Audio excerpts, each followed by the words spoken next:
మనకి కొంత ముస్లిమ్స్ కనపడుతున్నారు కనుక మనం వెళ్ళి మన క్రిస్టియన్స్ అని చెప్పుకోకుండా ముస్లిమ్స్ అని చెప్దాం. అప్పుడు మనకు కావాల్సింది వాళ్ళు ఇస్తారు, ఆహారం పెడతారు అని చెప్పినప్పుడు స్టీఫెన్ అనే వ్యక్తి ఆలోచన చేసి కొంచెం దూరం వెళ్ళిన తర్వాత వద్దు, మన విశ్వాసాన్ని అలాగున అబద్ధంగా మార్చాల్సిన అవసరం లేదు, ఏదేది జరుగుతుంది అది జరుగుద్ది అని చెప్పినప్పుడు ఇతను చూసుకున్నట్లయితే బెంజమిన్ అనే వ్యక్తి ఏం చేస్తారంటే లేదు లేదు నేనైతే నా పేరు మార్చుకుని చెప్తాను, అప్ టు నీ ఇష్టం అంటే సరే నా పేరు ఇస్మాయిల్ అంటాడు.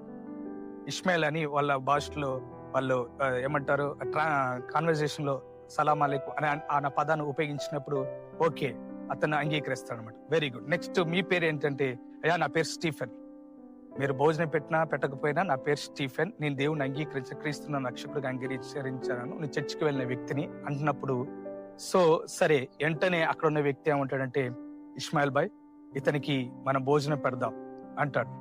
అదేంటి నాకు కూడా పెట్టరంటే ఏంటి ఇస్మాయిల్ బాయ్ ఇది రంజాన్ సీజన్, మన రోజా ఉండాలి కదా, ఫాస్టింగ్ ఉండాలి కదా, మన బాటసార్లకి పొరుగు వారికి సహాయం చేయాలి కదా, వాళ్ళకి సహాయం చేయకుండా ఇంకా రోజా కంప్లీట్ కాకుండా నువ్వు ఎలా భోజనం చేస్తావు, ముందు ఈ క్రైస్తవ సహోదరికి స్టీఫెన్ కి భోజనం పెట్టు అన్నప్పుడు అతను ఆశ్చర్య గురవుతాడు.